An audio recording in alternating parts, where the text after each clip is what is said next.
Hoy, ¿cómo es esa literatura? Bueno, no existe hoy. No hay museos, no hay galerías de arte, se hacen ediciones del libro forzosas, editoriales desaparecieron las librerías. Vivimos en un desierto cultural. Entonces descubrí que en los 23 años es casi un siglo. Es la vida de un país también. Yo no soy político, pero soy un hombre de la cultura que observa la política. Es otra manera de ver la política, quizás más interesante que siendo político profesional. Con el oído en la letra es presentado por el Festival del Libro y la Lectura, Centro Comercial Parque Cerro Verde, MDO Radio Podcast y el restaurante Wabi Sabi de Álvaro Pérez Miranda.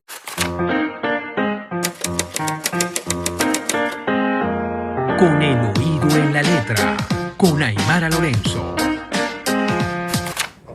Hola, tengan todos muy buenas noches. Es un gusto estar en este espacio maravilloso porque nadie puede sentirse mal rodeado de libros. Y esta ocasión que por segundo año genera el Festival del Libro y la Literatura en Parque Cerro Verde es una ocasión de la que tenemos que sentirnos afortunados y privilegiados porque somos testigos del gran esfuerzo que se hace desde el sector del libro, que hacen los libreros, que hacen los editores, que hacen los promotores de la literatura, de concentrarse nuevamente para visibilizar las letras. Hoy, con el oído en la letra, estaremos también dándole espacio a la literatura y lo vamos a hacer de una manera muy especial, conversando con el maestro de la palabra, Rodolfo Izaguirre, y vamos a hablar con él para escudriñar su vida a través de la literatura, a través de la escritura y especialmente a través del cine y cómo el cine lo vincula con la escritura y el cine forma parte de su vida. Me voy a permitir presentarlo, aunque sé que todos lo conocen. Es importante que sepamos que tiene 93 años cumplidos el 9 de enero. Nació el 9 de enero de 1931, es novelista, ensayista, articulista del diario El Nacional. Su vida, como he comentado antes, está marcada por el cine y por la escritura. Voy a hacer un breve paseo por su obra, por su producción literaria. El cine venezolano de 1966, Alacranes de 1966, cualquier parecido con la realidad es pura coincidencia. Es una obra clave dentro de la ficción urbana y además fue premiada con el Arístides Rojas. Historia sentimental del cine americano, 1968, cine venezolano, largometrajes, 1983, Acechos de la imaginación, 1993, el cine, La belleza de lo imposible, del año 95. En el tiempo de mi propia vida, del año 2018, y su más reciente obra del año 2023, Lo que queda en el aire, que se constituye, como él mismo lo ha dicho, en la primera novela en la que un autor escribe sobre su esposa. Pero eso no quiere decir que el trabajo culmine aquí, porque sé desde ya que está trabajando en una nueva obra, Rodolfo. Les voy a comentar algo. Yo por lo general no tuteo a los entrevistados, pero me voy a permitir la licencia de hacerlo en esta ocasión, porque se trata del maestro Rodolfo Izaguirre, a quien me une la admiración, el respeto y el cariño. Y como él mismo decía, tutearnos nos acerca. Así es. Sí. Bueno, lo que más me impresiona de todo esto es la cantidad de jóvenes que he visto merodeando en esa feria del libro. Una cosa sorprendente. Bueno, yo antes me llamaba Rodolfo Izaguirre, pero con la aparición de mi hijo Boris, pasé a llamarme el papá de Boris. Y ya perdí mi identidad. Me han pasado cosas terribles, como esta, por ejemplo. Pero una terrible que me pasó fue que cuando nací, en 1931, la mujer no paría en clínicas, porque no existían las clínicas todavía. La maternidad Concepción Palacio se hizo en el año 37 con López Contreras, pero con General Gómez no hubo nada de eso. De modo que mi mamá parió en mi casa. Y mis hermanos mayores me contaron esa tarde, a las 5 de la tarde, se presentó en la casa el doctor Osío y una comadrona que era su asistente, su ayudante. La comadrona, cuando nací, me levantó y digo, parece un cochino inglés. Bueno, lo que no se ha podido determinar es si el llanto que yo pronuncié al nacer era en protesta a esa ofensa de la comadrona o simplemente estaba saludando al mundo que me veía nacer. En realidad no me estaba ofendiendo. Yo después conocí a muchos ingleses, pero yo nunca he visto un cochino inglés. Pero me parece que los cochinos ingleses deben ser rosaditos, muy bonitos. Eso es lo que quiso decir la comadrona. No, que me estaba halagando, pero qué manera de halagar a una persona. Después de esto me han dicho de todo. Y todo me rueda, porque ya al nacer me dicen cochino, que me digan lo que quieren. Rodolfo, tuviste un mundo, para montarme sobre tus palabras del mundo el mundo que te vio nacer. Tuviste un mundo marcado por una infancia en un contexto social y político que determinó tu existencia. Claro. Porque yo nací en el año 31. Tenía 4 años cuando muere Gómez. Es decir, que mi adolescencia fue la búsqueda de un país moderno, nuevo, porque el país de Gómez no existía país, era un país primitivo. Pero mi adolescencia fue la búsqueda de un país moderno, de una democracia. No se sabía qué era la democracia. Tú decidiste buscar ese mundo nuevo a través de la palabra, a través de la escritura.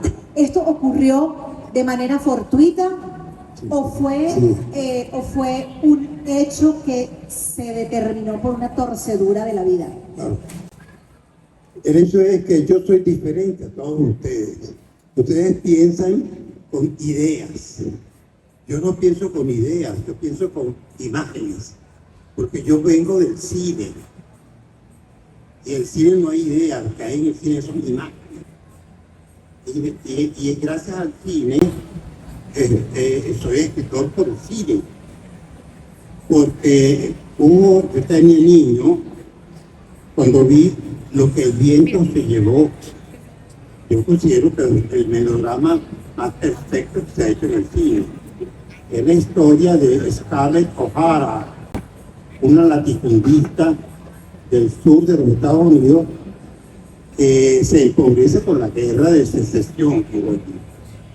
Vivian Leigh, la actriz, hay una secuencia donde ella recoge una raíz, la muerte, y dice, juro que nunca pasaré hambre.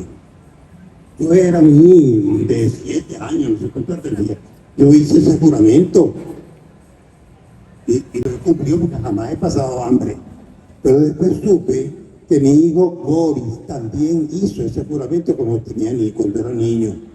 De modo que un niño que hace suyo el juramento de un fantasma del cine, un espectro del cine, es porque el cine me interesa muchísimo. Y descubrí que yo era el cine, porque nací justamente con la idea de las imágenes en movimiento en un país donde no había cine. Sino que el cine nace conmigo en este país. Me casé con Belén Lobo, la bailarina, y con ella también nace el ballet. No existía cine acá, cuando yo nací. Tampoco existía ballet.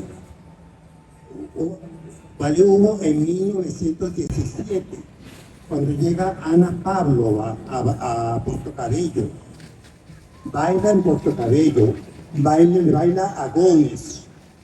Gómez, aquel hombre tan terrible, tan primitivo, tan tosco, campesino andino, se extasió frente al arte de la Pavlova y le regaló a Ana Pavlova el nombre de Pavlova en morocotas de oro.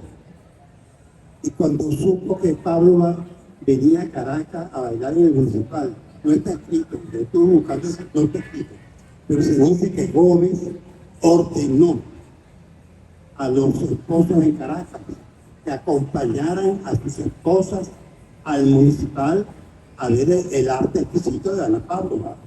Y aquellos tipos de bigotes, de póker, de noche de póker, de putas, tuvieron que acompañar a sus mujeres al municipal a ver un espectáculo que en su vez les pareció un espectáculo de maricones.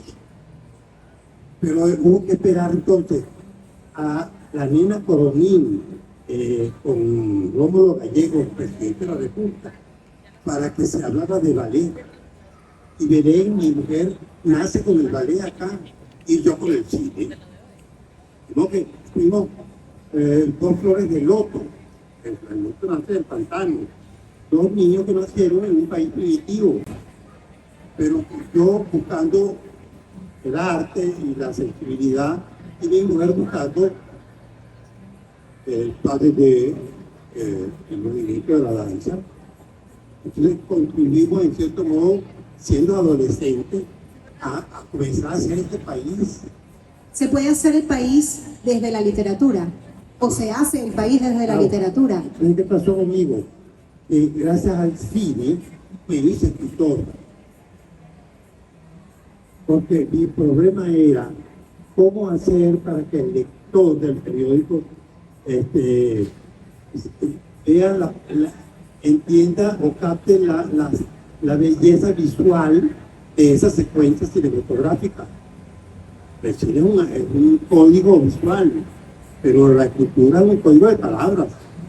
Entonces, para descubrir que tenía que enriquecer mi idioma, tenía que perfeccionar mi idioma, estudiarlo, escribirlo,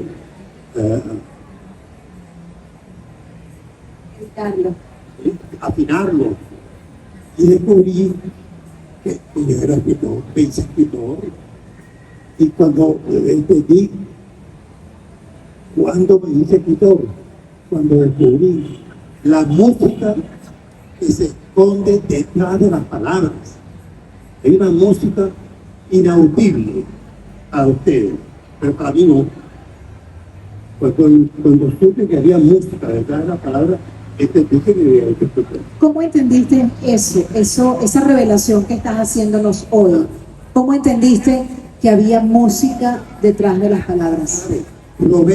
Gustavo Flaubert, el autor de Madame Bovary, el padre de la novela moderna, él escribía con mucha dificultad, pero después leía en voz alta lo que había escrito.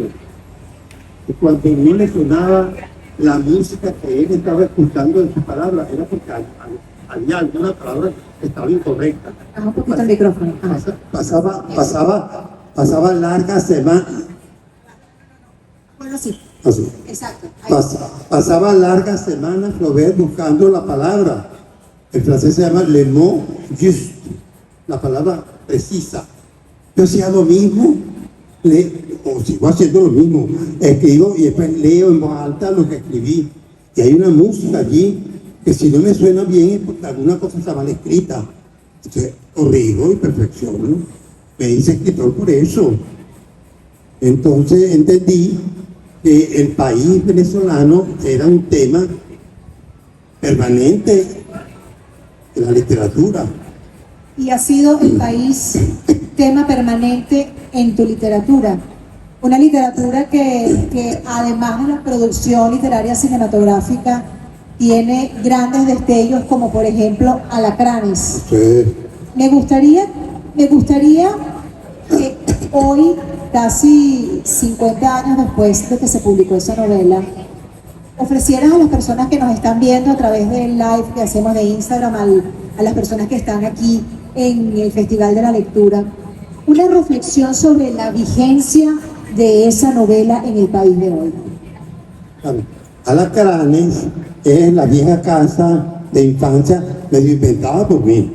Una casa llena de alacranes, porque el techorrazo era de caña brava, anidan los alacranes allí. Los alacranes caen en la casa, pero las pocas personas que viven allí llevan alacranes por dentro. Y la novela es solamente una mujer que da un portazo en el portón de la casa y se va para una hacienda, no sé dónde. Esa es la novela. Y el golpe, el pum de la muerte, retumba en la casa vacía. Y empieza a mover baúles, manos llenas de recuerdos, papeles viejos, fotos, y se va reconstruyendo la casa. La casa está llena de alacranes, vivos, animales, insectos vivos, pero personajes vivos, también llenos de alacranes. Y uno de los personajes tortura en el Trocadero a los presos políticos del medinismo. Era la democracia, torturando a la gente. Impresionante. Y ese personaje Evaristo muere mordido justamente por los alacranes. Creo que es la novela urbana, una de las primeras novelas urbanas que se escribió, es esa. Y en el fondo es una visión muy amarga, muy dura de la democracia, torturando a los medinistas que acaban de caer. Es decir, lo que hacía Gómez, lo que hace el tirano también se puede hacer en la democracia. Es decir, que la visión de ese momento, ese jovencito en esa novela, era la visión de una democracia que estábamos buscando, pero que no se alejaba mucho tampoco de la perversidad de una dictadura. Rodolfo, una democracia que por cierto tuvo un nicho de búsqueda en grupos literarios como Sardio o como El Techo de la Ballena. Ambos me permiten además hacer la referencia a la gestación y la evolución de la novela urbana, no solamente por autores como tú o como Adriano González León. Y Sí. entender, me resulta interesante comprender esa relación que hay entre la creación literaria, el ejercicio de la ciudadanía política que tenemos cada uno como seres individuales y estos grupos de creación literaria. ¿Por qué hoy no perviven en Venezuela grupos literarios? ¿Por qué no hay, qué elemento falta para que se reprodujera un ecosistema de convivencia como el que se registró con la existencia de estos grupos literarios, como por ejemplo Sardio, El Techo de la Ballena, o más adelante Guaire, que estaba en el que además tuvo un gran protagonismo en la poesía? El país ha cambiado muchísimo. Nosotros también hemos cambiado muchísimo en estos últimos 20 años. Antes nos mirábamos unos a otros. Hoy ya no nos miramos. Miramos la bolsa de comida que lleva esa persona en la mano. ¿Dónde consiguió esa comida? Pero antes la mirada era hacia nosotros. Nos mirábamos uno al otro. Ya no lo hacemos. Antes se hablaba de tú y yo. Hoy se habla de yo y tú. La solidaridad se ha eclipsado en este país. Yo tengo la certeza de que el país venezolano que yo conocí volverá a ser. Y juntos, todos ustedes y yo, tú, juntos, navegaremos hacia el sol. Pero mientras tanto estamos hundidos en una tiniebla. Y los grupos literarios no se pueden formar hoy justamente porque no hay la relación entre el uno y el otro. Se ha perdido esa solidaridad, se ha perdido la comunicación. Por eso se hacen estas ferias del libro, para que los jóvenes puedan parecerse a nosotros cuando éramos jóvenes, que leíamos. Si hay algo que yo he hecho en mi vida es leer. Y es la única cosa que le aconsejaría yo a un joven, que lea. No puedo darle ningún tipo de consejo, porque no soy nadie para dar consejos. Pero lo único que haría es leer, asumir tu barranco, como dicen, y lee mucho. Eso fue lo que hicimos jóvenes en Sardio, por ejemplo. Yo entré al Liceo Fermín Toro y encontré en el Liceo Fermín Toro a Adriano González León, a Elisa Lerner, a Luis García Morales, y con ellos me hice amigos, porque teníamos las mismas lecturas, la misma sensibilidad, sin saber que años más tarde, con Salvador Garmendia, con Guillermo Sucre, con Pelaguer Hermini, qué sé yo, íbamos a crear el grupo Sardio, un grupo renovador de la literatura venezolana, que estaba encasillada todavía en un naturalismo literario, en las novelas de Rómulo Gallegos, y entonces Sardio es más moderno. Sardio habla de San John Peirce, de las cosas más modernas. Y con Sardio se renueva la literatura venezolana, pero es una manera también de exorcizar la dictadura de Pérez Jiménez, porque cada uno de nosotros tenía su propia responsabilidad política, pero de eso no se habla en la noche. En la noche nos reunimos en bares de mala muerte a hablar de literatura y a contarnos nuestros propios textos. Éramos tan brillantes, tan inteligentes, que decimos que las demás personas supieran lo inteligentes que éramos. Y entonces creamos una revista. Por eso se crean las revistas literarias, porque cada miembro del grupo quiere afirmarse, quiere tener conciencia de su trabajo. Pero una vez que Adriano González León publicó Las Hogueras Más Altas, o que Ramón Palomares publicó El Reino, ya no necesitaban del grupo, porque podían caminar con sus propios pies. Y entonces el grupo tiende a desaparecer. Pero en el caso de Sardio desapareció el grupo porque advino una cosa importantísima, que era la Revolución Cubana. Y la Revolución Cubana hipnotizó al mundo y nos hipnotizó a todos nosotros. ¿Cómo saliste de esa hipnosis? ¿Ah? ¿Cómo saliste tú de esa hipnosis?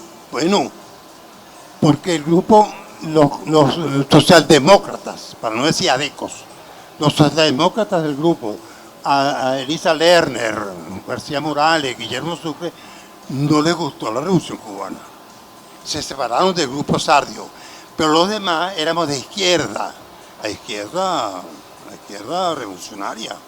Y entonces aceptamos la Revolución Cubana y se creó entonces el Techo de la Ballena, un movimiento contestatario, porque Sardio no era un movimiento contestatario, Sardio era la búsqueda, la aceptación de la literatura, no de la revolución, no, la revolución del lenguaje, no la revolución social, no. Pero el Techo de la Ballena era un grupo contestatario, rebelde. Caupolicano Valles escribió un poema que se llama Duerme usted, señor presidente, que era una ofensa a Rómulo Betancourt, presidente de la República. Y el Sardio era eso, un grupo dadaísta, pero tardío, dadaísmo tropical. Pero lo que me gustó es de Techo de la Ballena, yo participé en eso, fue la rebeldía que había allí. La cultura venezolana, la literatura venezolana era una especie de floresta, de apacible floresta cultural. ¿Y hoy cómo es esa literatura? Bueno, no existe. Hoy existe por nosotros, pero como movimiento no existe nada hoy. No hay museos, no hay galerías de arte, se hacen ediciones del libro forzosas a través de los medios, de las editoriales desaparecieron las librerías. Vivimos en un desierto cultural. Por eso no hay grupos literarios. Pero los grupos literarios que se pueden formar es de defensas personales, defensas propias. Pero el Techo de la Ballena no, el Techo de la Ballena, después descubrí que el Techo de la Ballena era de inspiración cubana. Me gustó por la rebeldía, Pero lo otro era inspiración cubana, cosa que yo detesto. La Revolución Cubana, en una época fui amigo de la Revolución Cubana, pero me alejé de eso. Entendí que yo era director de publicaciones de la Universidad Central, es decir, era autoridad universitaria. Y donde iba la autoridad universitaria, iba yo. Y pasó Fidel Castro, en su primera visita que hizo a Venezuela, pasó frente a mí. Yo podía haberlo tocado. Hubiera tocado un héroe. Yo los héroes no los conocía, conocía héroes en las novelas, pero jamás había visto un héroe físico, de cuerpo. Era Fidel Castro, sin saber que un año más tarde se iba a convertir en un sátrapa. Pero eso no lo sabía nadie. Y el techo de la ballena surgió gracias a la presencia de la Revolución Cubana y desapareció por eso. Como se desaparecen los grupos literarios, basta con que cada uno empiece a caminar con sus propios pies y ya no necesita del grupo para afirmarse, ¿no? Adriano empezó con La hoguera más alta, El reino de Palomares, los libros, y el grupo se deshizo, y se deshizo también El techo de la ballena cuando la situación política cambió, porque cambia la situación política y cambia la actitud del escritor frente a su propio trabajo. Por eso es que se suceden sucesivas tendencias, escuelas literarias, porque también la vida social va cambiando. ¿Y cómo ha cambiado puntualmente la tuya, tu actitud frente a tu trabajo, al ejercicio narrativo que haces? Claro. Porque me está pasando algo importante a los 93 años. Estoy aprendiendo a vivir. Y he descubierto que ustedes me han enseñado a vivir, o me están enseñando a vivir. Y en este nuevo aprendizaje entiendo que debo entonces revisar mi propia vida, las equivocaciones de mi propia vida. Y la primera equivocación que tuve fue justamente ir contra Rómulo Betancourt en los años 60. No puedes ir contra un demócrata elegido por elecciones libres, por la democracia, para constituirte en un epígono de la Revolución Cubana. Era un error. Reconocí ese error públicamente y dije, el que tenía razón no era yo, era Rómulo Betancourt. Y entonces al decir esto empecé a vivir de nuevo, a sentirme más libre, como en efecto me siento hoy, porque he desertado de todas las ideologías. No tengo ninguna. Tengo mi propio pensamiento. Si esta ideología tiene algo de positivo y bueno, tomaré lo que es positivo y bueno de esa ideología. Las demás no. Las demás las rechazo. Y rechacé justamente el marxismo. Cuando cumplí 50 años, tardíamente, cuando cumplí 50 años, le dije a mi mujer Belén, a partir de este momento que cumplo 50 años, diré sí cuando debo decir sí y decir no cuando debo decir no, porque hasta ahora siempre he dicho todo lo contrario. Tardíamente, porque justamente Rómulo Betancourt lo dijo cuando estaba muchacho en Barranquilla, que hacía una reunión contra Gómez en una frutería. Pero yo tuve que esperar 50 años. Bueno, es la diferencia que hay, porque yo no soy Rómulo Betancourt y él sí. ¿Y te sientes más liviano de espíritu hoy, a los 93 años, cuando en este proceso de revisión de tu vida, además de admitir los errores que has admitido, estás escribiendo sobre ti mismo? Claro. Entonces descubrí que 93 años es casi un siglo. Es la vida de un país también en el último siglo. Entonces, bueno, lo que cuente yo no soy político, pero soy un hombre de la cultura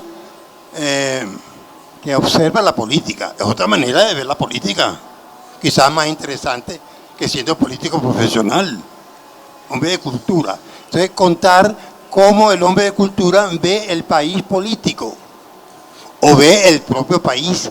Eso es una profesión atractiva. Pero es como contar mi propia vida, que no ha sido tampoco una vida tan tonta y tan inútil, porque para algo habrá servido. Entonces, en eso estoy, escribiendo mi propio, pero con una gran lentitud, porque escribir sobre uno mismo es muy difícil, porque uno es como de perfil bajo, para no decir humilde, pero escribir sobre yo mismo me cuesta un esfuerzo. Me gustaría más bien que me hicieran preguntas y yo esas preguntas las respondiera y fuera haciendo el libro. Eso me gustaría más. Estoy segura de que habría muchos que quisiéramos hacerte preguntas, claro, para ese libro. Digo que esa ha sido un poco mi vida literaria y mi vida personal, pues también de un venezolano privilegiado, porque tuve un trabajo que era la Cinemateca Nacional, era enseñarle a mis compatriotas a ver buen cine. Durante 20 años estuve haciendo eso. Era una tarea pedagógica. Pues yo jamás dije que era pedagógica, porque si digo que estoy enseñándole al venezolano a ver buen cine, el tipo le va a entrar al complejo cultural. No, ya yo sé eso y no va a la Cinemateca. Entonces no dije una palabra, pero formé a la gente formando cine. Y más todavía, y perdonen la modestia, al hacerme escritor, me hice mejor comentarista de cine. Me hice el mejor crítico de cine de este país, porque el crítico de cine, pues no ve la película y comenta la película, pero yo tengo la capacidad de ir más allá, de saber qué fue lo que quiso proponer el director de esa película. Y eso es lo que yo se me hice mejor crítico de cine, gracias a la literatura, gracias al cine me hice literato. Rodolfo, el tiempo sabes que es un tirano y ya nos toca despedir, pero no quisiera finalizar esta conversación vinculando dos asuntos que son fundamentales en tu vida, el cine y la literatura. Quisiera que compartieras con nosotros 3 o 4 tomas del cine con las que pudieras definir tu vida. Bueno, hay una, la primera. Bueno, ya hablé de lo que el viento se llevó, sí, pero hay Akira Kurosawa, es un cineasta japonés, hizo Rashomon, ustedes han visto la película. Bueno, hizo Vivir, Ikiru, es la historia, es años 70, es la historia de un mediocre, oscuro concejal que le detectan cáncer y 6 meses de vida. Y Watanabe, se llama así Watanabe,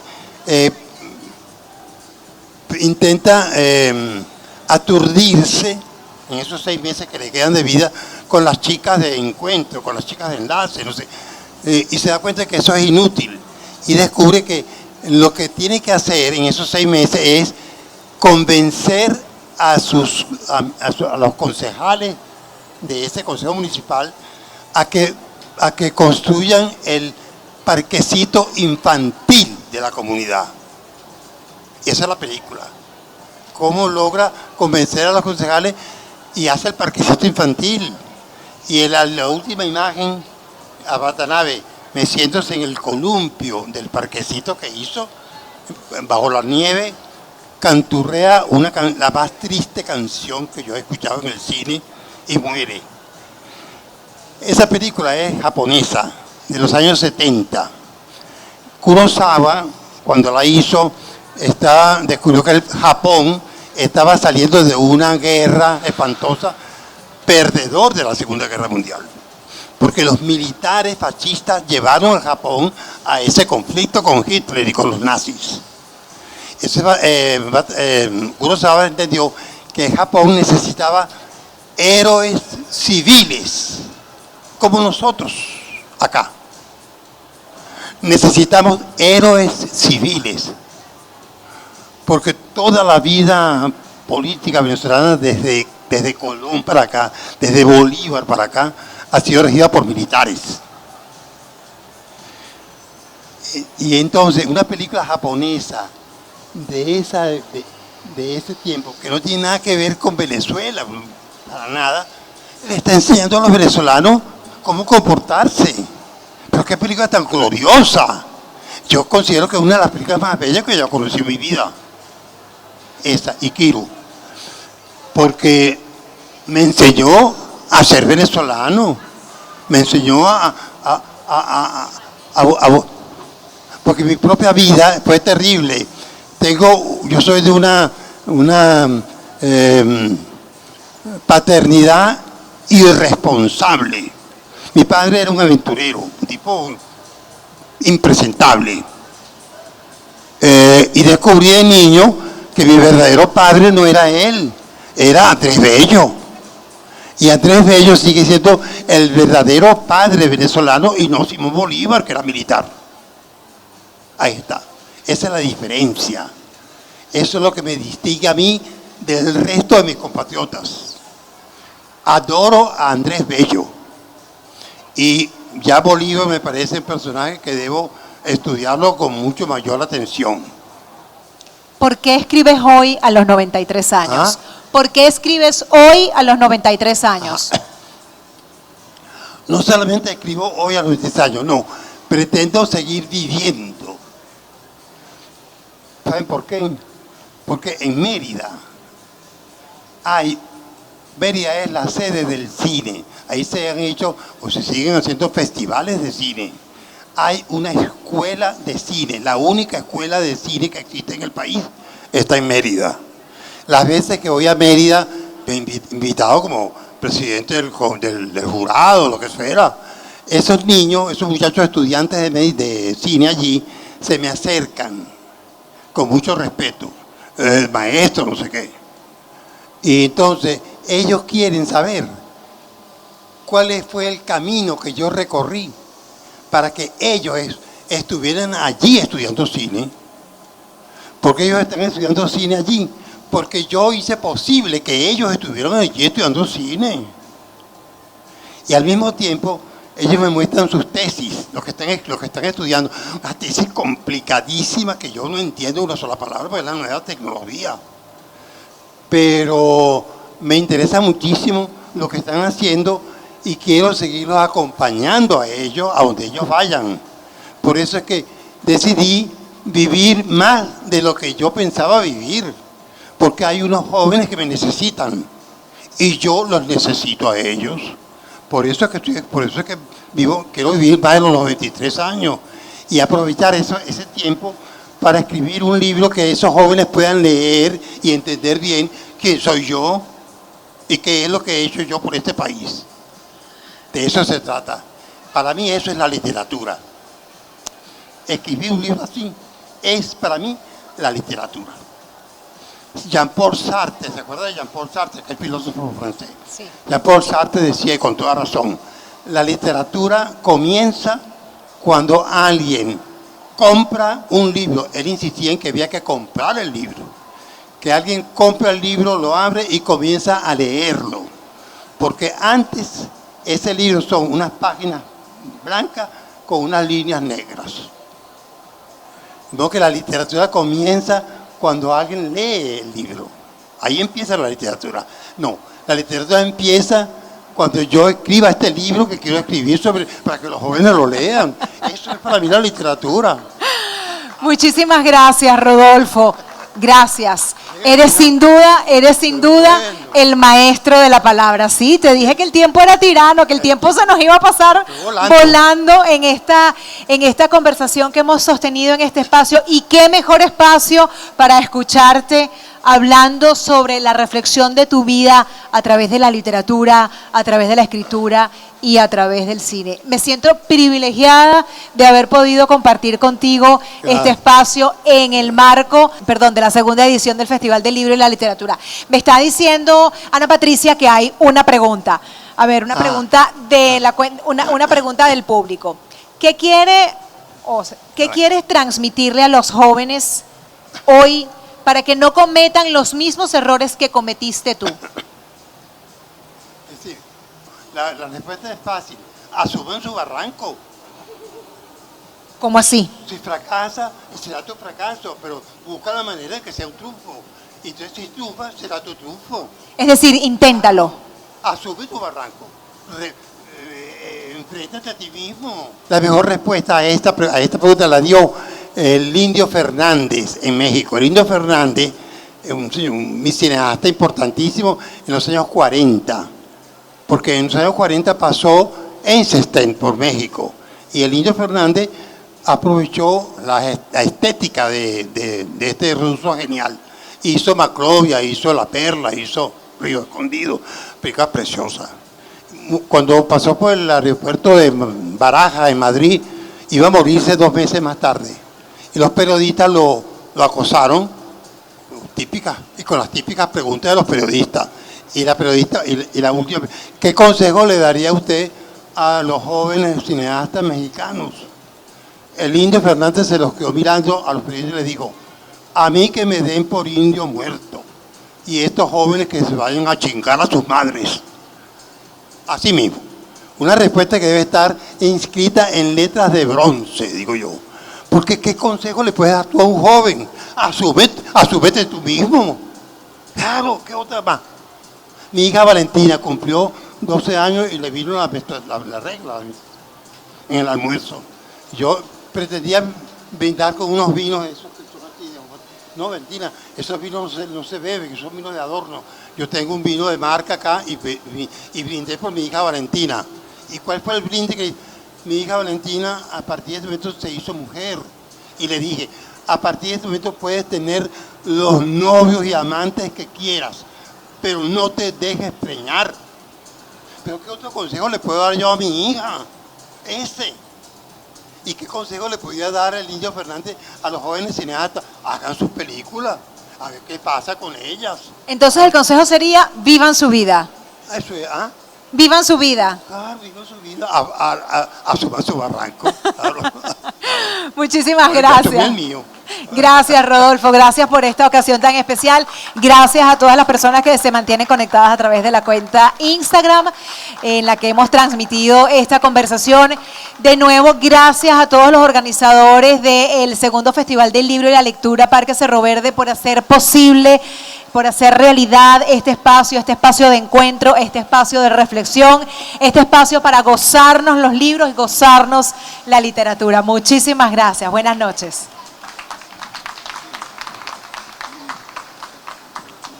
Con el oído en la letra es presentado por el Festival del Libro y la Lectura, Centro Comercial Parque Cerro Verde, MDO Radio Podcast y el restaurante Wabi Sabi de Álvaro Pérez Miranda.